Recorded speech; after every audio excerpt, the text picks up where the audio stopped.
नमस्कार, हेल्थ गुरु में आपका स्वागत है। मैं हूं डॉक्टर आकांक्षा। आज अत्याधुनिक इलाज मौजूद होने के बावजूद देश में हर साल लाखों लोग कैंसर से मर जाते हैं। इसकी वजह है लोगों में जागरूकता की कमी। कई बार तो लोगों को बीमारी का पता काफी देर से चलता है और कई बार देर से पता चलने के बावजूद लोग उसे नजरअंदाज करते हैं।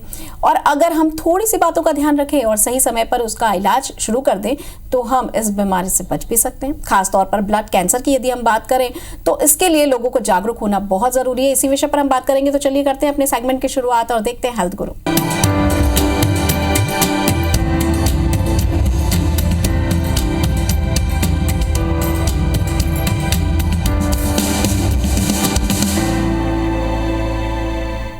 तो हेल्थ गुरु में आज हम बात करने वाले हैं ब्लड कैंसर के बारे में। सीनियर कंसल्टेंट हेमेटोलॉजिस्ट हमारे साथ हैं डॉक्टर देवेंदु डे हमारे बीच हैं। आपका बहुत बहुत स्वागत सर। नमस्कार।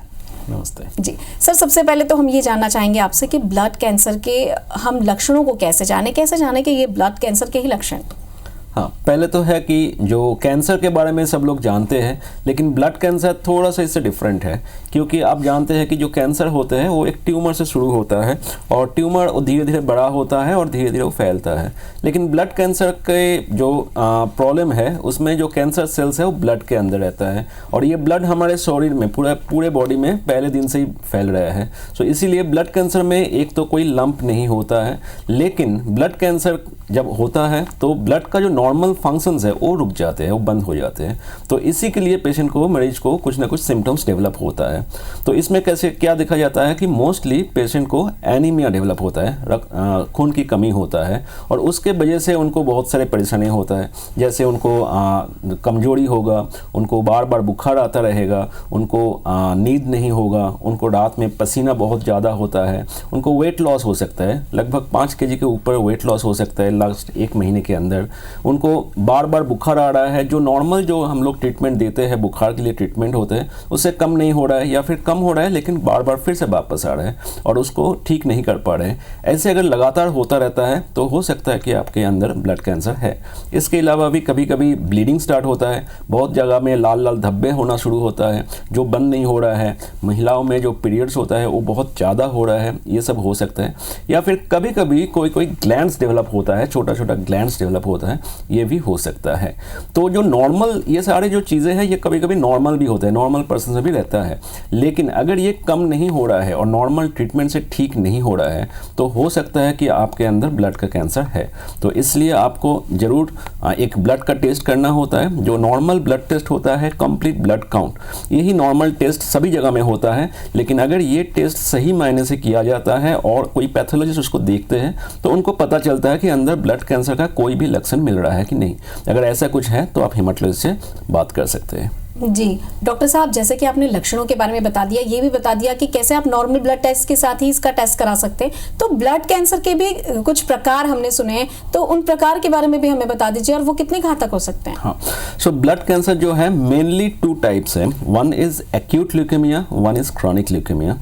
सो एक्यूट ल्यूकेमिया जो नाम से पता चल रहा है ये बहुत जल्दी फैलता है। तो ये जो एक्यूट ल्यूकेमिया है वो एक बार तो शुरू होता है लेकिन विद इन वीक्स, 1 हफ्ते के अंदर वो बहुत फैलता है और उनको जो मैंने सिम्टम्स बताए ये सब स्टार्ट हो जाते हैं। और ऐसी सिचुएशन में ब्लड टेस्ट के साथ साथ हम लोग कुछ दूसरे टेस्ट करते हैं। उसमें से एक है बोन मैरो का जांच होता है और उसके साथ हम लोग उसमें बहुत सारे एडवांस टेस्ट करते हैं। उसमें फ्लो साइटोमेट्री रहता है, उसमें साइटोजेनेटिक्स रहता है, उसमें PCR होता है, उनको फिश टेस्ट होता है, कैरियोटाइपिंग होता है। तो ये सारे टेस्ट जो है ये आपका ब्लड कैंसर का टाइप से ही पता चलता है, ब्लड कैंसर कितना घातक है ये भी पता चलता है और ब्लड कैंसर का ट्रीटमेंट में कितना रिस्पॉन्स आएगा, आगे कितना इंप्रूवमेंट हो सकता है ये भी पता चल जाता है। तो ये तो है एक्यूट ल्यूकेमिया जो माइलॉइड, लिम्फोइड डिफरेंट टाइप्स का है। दूसरा होता है क्रॉनिक ल्यूकेमिया जो जनरली एल्डरली में एडवांस एज में होता है। तो क्रॉनिक ल्यूकेमिया मतलब ये स्लो ग्रोइंग ट्यूमर्स है, मतलब ये बीमारी जो है वो बहुत स्लोली शुरू होता है और धीरे धीरे बढ़ना चालू होता है। इसमें भी सिम्टम्स आते हैं लेकिन लेट सिम्टम्स आते हैं, कभी कभी सिम्टम्स बहुत देर में आते हैं। तो ऐसे सिचुएशन में अगर ब्लड टेस्ट किया जाए तो ब्लड में कॉम्प्लिकेशंस या ब्लड में प्रॉब्लम पहले मिल जाते हैं, सिम्टम्स बाद में आते हैं। तो अगर साल में एक बार ब्लड टेस्ट किया जाए, CBC टेस्ट किया जाए और उसमें कोई भी प्रॉब्लम है तो आप दिखाए तो आपको पता चल जाएगा। अगर क्रॉनिक ल्यूकेमिया भी है तो भी पता चल जाएगा। जी सर, आमतौर पर जैसा कि कहा जाता है कि ब्लड कैंसर दूसरे कैंसर से घातक है, ऐसा क्यों कहा जाता है और क्या वास्तव में ये दूसरे कैंसर से अलग है? नहीं, पहले तो है कि ब्लड कैंसर ज़्यादा घातक है, ये बात सही नहीं है। ब्लड कैंसर का भी डिफरेंट टाइप जैसे मैंने बताया, एक तो है क्रॉनिक ल्यूकेमिया जैसे मैंने बताया जो स्लो ग्रोइंग ट्यूमर्स है। तो क्रॉनिक ल्यूकेमिया जो है ये कम्प्लीटली ट्रीटेबल है और अभी तो कुछ कुछ ऐसे टारगेटेड थेरेपी मिला है जो टैबलेट्स होते हैं जो जिसको लेने से ही क्रॉनिक माइलर ल्यूकेमिया कम्प्लीटली ठीक हो सकता है। क्रॉनिक लिम्फोइड ल्यूकेमिया के लिए भी ऐसे टैबलेट्स है या फिर कुछ कीमोथेरेपी है जिसमें कम्प्लीटली ठीक हो सकता है। एक्यूट ल्यूकेमिया जो है वो बहुत जल्दी फैलता है, तो एक्यूट ल्यूकेमिया में इसीलिए ट्रीटमेंट भी हमें बहुत जल्दी स्टार्ट करना होता है। अगर कॉम्प्लिकेशंस ना हो और ट्रीटमेंट जल्दी स्टार्ट होता है कॉम्प्लिकेशंस होने के पहले, तो एक्यूट ल्यूकेमिया में भी कम्प्लीटली क्योर हो सकता है। और आप मान के चलिए एक्यूट ल्यूकेमिया जो है बच्चों में ज़्यादा पाया जाता है और बच्चों में एक्यूट ल्यूकेमिया 90% टाइम पे कम्प्लीटली क्योरेबल हो सकता है अगर उनको सही टाइम पे ट्रीटमेंट स्टार्ट किया जाए। और ये ट्रीटमेंट भी लंबा चलता है, तो ये ट्रीटमेंट जो है 4 से 6 महीना तक चलता है। तो बहुत लोग ऐसे होते हैं कि जो 1-2 महीना ट्रीटमेंट किया फिर छोड़ देते हैं, तो ऐसे सिचुएशन में फिर उनका ट्रीटमेंट बहुत डिफिकल्ट हो जाते हैं। लेकिन अगर ट्रीटमेंट कंप्लीट किया जाए तो ये कंप्लीटली क्योर हो सकता है। जी, तो एक बार सर यदि किसी ने अपना ट्रीटमेंट करा लिया है तो क्या इसकी गारंटी कि फिर दोबारा उसे कैंसर नहीं होगा? नहीं, कोई कैंसर में तो गारंटी तो कोई भी नहीं दे सकते, लेकिन अभी इतना एडवांसमेंट हुआ है कि ट्रीटमेंट भी बहुत डिफरेंट टाइप्स का होता है। आप लोगों को पता है कि जो कैंसर के इलाज होते हैं उसमें मेनली 3 टाइप का इलाज होता है। एक तो है सर्जरी, दूसरा रेडियोथेरेपी, तीसरा केमोथेरेपी। बट ब्लड कैंसर में ये डिफरेंस है कि पहला तो है कि जैसे मैंने बताया कि इसमें कोई ट्यूमर नहीं होता है, सो इसीलिए कोई सर्जरी का रोल नहीं है, जनरली सर्जरी नहीं चाहिए होता है। और रेडियोथेरेपी भी बहुत कम लगता है क्योंकि इसमें केमोथेरेपी जो डायरेक्टली ब्लड में दिया जाता है वही ब्लड से ट्रीटमेंट करते हैं और वही ब्लड का इलाज करते हैं, तो इसीलिए chemotherapy is the main stay of treatment.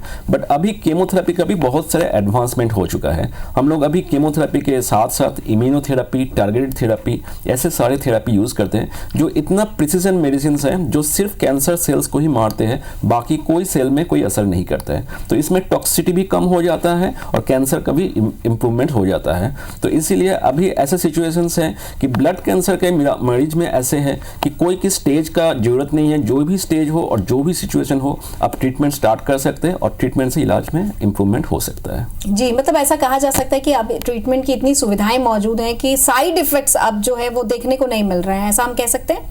देखने को नहीं मिल रहा है, एकदम जीरो नहीं कहेंगे, बट बहुत कम है। पहले जितना भी कॉम्प्लिकेशंस होता था उससे बहुत कम हो सकता है। जी बिल्कुल, पहले कहा जाता था सर कैंसर की एक लाइलाज बीमारी है, लेकिन अब तो काफ़ी एडवांस टेक्नोलॉजी आ गई है, मेडिकल ने इतनी तरक्की कर ली है, तो अब जब ट्रीटमेंट के लिए लोग आते हैं तो निश्चित रूप से कहीं ना कहीं एक उम्मीद की किरण होती है कि हाँ इसका ट्रीटमेंट हो जाएगा। तो जैसा कि आपने बताया कि 4 से 6 महीने का ट्रीटमेंट होता है ब्लड कैंसर का, तो क्या ये रेशियो और बढ़ सकता है या 4 से 6 महीने में पूरी तरह से हम कैंसर से निजात पा लेते हैं? अगर प्राइमरी कैंसर डिटेक्ट हुआ है, फर्स्ट टाइम डिटेक्ट हुआ है और उसका कोई कॉम्प्लिकेशंस नहीं होता है ट्रीटमेंट के दौरान, तो 4 से 6 महीना लगभग ये ट्रीटमेंट कंप्लीट होता है। लेकिन इसमें दूसरा एक चीज़ है जो है बोन मैरो ट्रांसप्लांट, क्योंकि बहुत सारे पेशेंट्स को सिर्फ केमोथेरेपी या इम्यूनोथेरेपी से पूरी तरह से इंप्रूवमेंट नहीं होता है और उसमें फिर हमें बोन मैरो ट्रांसप्लांट के लिए बताना पड़ता है, तो उसमें थोड़ा ट्रीटमेंट ड्यूरेशन लंबा होता है। जो बोन मैरो ट्रांसप्लांट है इसके लिए इसके बारे में मैं थोड़ा सा बता दूं कि बोन मैरो ट्रांसप्लांट पहले कहा जाता था, अभी लेकिन इसको कहते हैं स्टेम सेल ट्रांसप्लांट, क्योंकि अभी जो स्टेम सेल्स जो है वही है हमारा ट्रीटमेंट के लिए मूल बीज।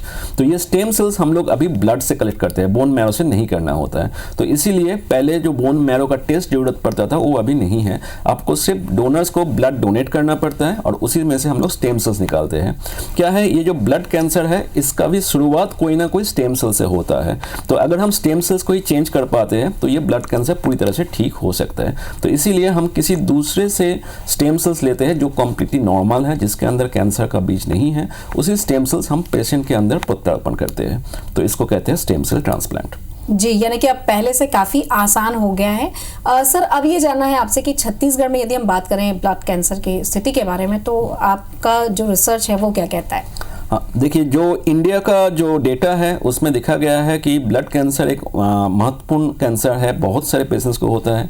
अगर चाइल्डहुड में देखा गया तो अराउंड 20 to 30% चाइल्डहुड कैंसर जो है वो ब्लड कैंसर है। तो बहुत सारे बच्चों में ब्लड कैंसर मिलता है और एडल्ट में भी, एल्डरली में माइलोमा, लिम्फोमा या एक्यूट माइलोइड ल्यूकेमिया, ये सारे पेशेंट्स का कैंसर बहुत ज़्यादा मिलता है। और अभी जो लास्ट रिपोर्ट मिला है उसमें पाया गया है कि पर मिलियन में एटलीस्ट 100 पेशेंट्स रहते हैं, 100 लोग रहते हैं जिनको कैंसर है। और देखा गया है कि एवरी 9 पर्सन्स कभी ना कभी जिंदगी में ब्लड कैंसर का शिकार होते हैं, कोई भी कैंसर का शिकार हो सकता है। तो ब्लड कैंसर एक वर्ल्ड वाइड बहुत बड़ी बीमारी है और ब्लड कैंसर्स का इसीलिए इलाज का भी बहुत ज़रूरत है। और सबसे ज़्यादा इम्पोर्टेंस है कि इनका जागरूकता बना हो ताकि पेशेंट्स अर्ली डिटेक्शंस करें और पेशेंट्स अर्ली ट्रीटमेंट स्टार्ट करें और ट्रीटमेंट को कंप्लीट करें। इस बार का जो वर्ल्ड कैंसर डे, इसका मोटो ही है कि we should not prevent any persons without treatment, so every person should get the treatment and we should close the care gap. So there should not be any gap from where the patients can get devoid of any treatment. जी sir, blood cancer की हम बात कर रहे हैं तो एक सवाल मन में ये भी उठ रहा है कि सबसे अधिक खतरा किस उम्र के लोगों को होता है, किन्हें ज़्यादा खतरा होता है ब्लड कैंसर का? सो ब्लड कैंसर एक्चुअली दोनों एज ग्रुप में ज़्यादा पाया जाता है। एक तो है बच्चों में जो बिलो 15 ईयर्स, इसमें जो acute leukaemia, specially acute lymphoid leukaemia, ये बहुत ज़्यादा मिलता है। लेकिन ये acute lymphoid leukaemia is treatable disease, मतलब इसको ट्रीटमेंट करने से, इलाज करने से अराउंड 90% पेशेंट्स ठीक हो सकता है। दूसरा जो सबसे ज़्यादा मिलता है वो है एल्डरली ग्रुप में, अबव 40 ईयर्स। तो उसमें माइलोमा, लिम्फोमा और एक्यूट माइलोइड ल्यूकेमिया, ये तीनों बहुत ज़्यादा मिलता है। इसमें भी देखा गया है कि वेस्टर्न वर्ल्ड में एक्चुअली अबव 60 ईयर्स में ये सारे कैंसर्स ज़्यादा मिलता है, लेकिन हमारे देश में ये देखा गया है कि यंग एज में भी ये स्टार्ट हो जाता है। तो अबव 40 ईयर्स या अबव 30 ईयर्स हम लोगों को ज़्यादा से ज़्यादा ये माइलोमा या एक्यूट माइलोइड ल्यूकेमिया मिल रहा है अभी। सर, यदि किसी को ब्लड कैंसर का शक हो रहा है तो वो कैसे जान पाएगा कि उससे ब्लड कैंसर है? और दूसरा, जैसे कि आपने लक्षण बताए, तो उन लक्षणों के अलावा भी क्या कोई और लक्षण है जिससे कि व्यक्ति समझ जाए कि उसे ब्लड कैंसर है? पहले तो है कि जो जैसे मैंने बताया कि सिम्टम्स के बारे में जो लक्षण दिखते हैं उसमें है कि एनीमिया होता है, खून की कमी होता है, कमजोरी होता है, बार बार बुखार आते रहता है, बुखार कम नहीं हो रहा है, नॉर्मल जो ट्रीटमेंट है एंटीबायोटिक्स है उसके बाद भी बुखार बार बार वापस आ रहा है, उनको बहुत ज़्यादा वेट लॉस हो रहा है, उनको कहीं पे ग्लैंड दिखना शुरू हो गया है, या फिर पेट के अंदर सूजन होना शुरू हुआ है, या फिर ये हो सकता है कि ब्लीडिंग हो रहा है, कहीं भी मसूड़ों से ब्लीडिंग हो रहा है, लाल लाल धब्बे हो रहा है, यूरिन के साथ या स्टूल के साथ ब्लड आ रहा है, महिलाओं में पीरियड्स में ब्लड ज़्यादा जा रहे हैं। ऐसे सिचुएशंस है जो नॉर्मल नहीं है और जो कम्प्लीटली क्योर नहीं हो रहा है विद इन 7 to 10 डेज। ऐसे अगर ठीक नहीं हो रहा है तो हो सकता है अंदर कुछ बीमारी है, हो सकता है ब्लड कैंसर है। तो ब्लड का टेस्ट तो ज़रूरत है ही। ब्लड के टेस्ट में हमें एटलीस्ट इंडिकेशंस मिल जाते हैं कि ब्लड कैंसर की तरफ जा रहा है कि नहीं।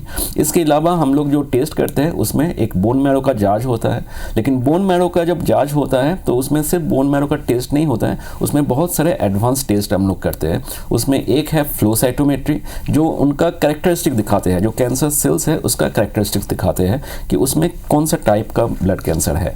दूसरा, हम लोग उसी स्टेम सेल, उसी बोन मैरो से हम लोग जेनेटिक्स का टेस्ट करते हैं। अभी देखा गया है कि जो रिसर्च है उसमें बताते हैं कि जो भी कैंसर है वो जेनेटिक्स से जुड़ा हुआ है, क्योंकि वो जीन का जो चेंजेस है उसी के वजह से कैंसर शुरू होता है। तो हम लोग यही जेनेटिक्स का टेस्ट करते हैं कि देखने के लिए कि कौन सा जीन के चेंज के वजह से ये कैंसर शुरू हुआ है और क्या हम उसी जीन को चेंज को हम लोग रोक सकते हैं ताकि ये कैंसर कम्प्लीटली ठीक हो सके। और ये जीन का जो चेंजेस है ये हमें ये भी बताते हैं कि कौन सा दवाई सही से काम करेगा और कौन सा दवाई ठीक से रेजिस्टेंस है कि नहीं, और ये बीमारी कितने ठीक हो पाएंगे, ये बीमारी वापस आने का चांस क्या है, ये सब हमें उसी जेनेटिक टेस्ट में पता चलता है। जी sir, bone marrow transplant blood cancer के लिए कितना उपयोगी है और किस तरह से ये वर्क करता है? हाँ, सो स्टेम सेल ट्रांसप्लांट के बारे में मैं थोड़ा सा डिटेल्स में बताता हूँ। तो स्टेम सेल ट्रांसप्लांट मतलब जो हमारे बोन मैरो है, मतलब बोन के अंदर, हड्डियों के अंदर जो मैरो है उसके अंदर स्टेम सेल्स रहता है। ये स्टेम सेल्स एक बीज की तरह होता है और ये स्टेम सेल से आगे पूरे ब्लड बन सकता है। जो आरबीसी, डब्ल्यूबीसी, प्लेटलेट्स जो ब्लड के अंदर रहता है, ये सारे पार्टिकल्स, ये stem cells, single stem cell से पूरे ब्लड बन सकता है। और हमारा जो कैंसर्स है, जो ल्यूकेमिया कैंसर्स है, ये भी उसी स्टेम सेल्स के अंदर रहता है और वहाँ से शुरू होता है कैंसर।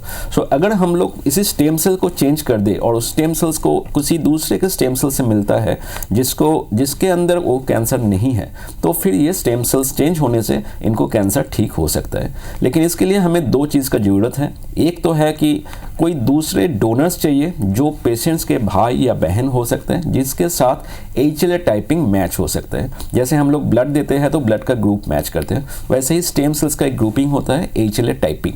अगर ये HLA टाइपिंग मैच होता है, कंप्लीटली मैच होता है, तो किसी दूसरे के भाई बहन से स्टेम सेल्स लेके हम पेशेंट्स को दे सकते हैं।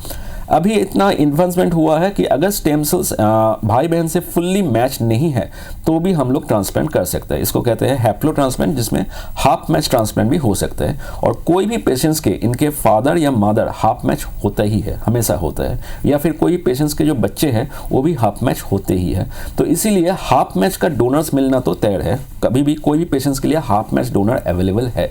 सो अगर फुल मैच डोनर नहीं मिलता है तो भी हम लोग हाफ मैच डोनर से भी ट्रांसप्लांट कर सकते हैं।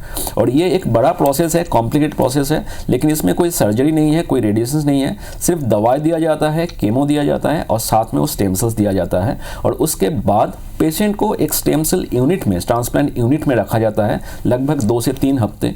ये जो यूनिट है ये बड़ी ही इंपॉर्टेंट यूनिट है, क्योंकि इसमें जब स्टेम सेल ट्रांसप्लांट चलता है तो पेशेंट का इम्यूनिटी एकदम डाउन होता है, तो उसको इन्फेक्शंस का खतरा बहुत ज़्यादा होता है। तो हमें ये यूनिट ऐसे बनाना होता है ताकि इसमें अंदर इन्फेक्शंस एकदम ही नहीं जाए।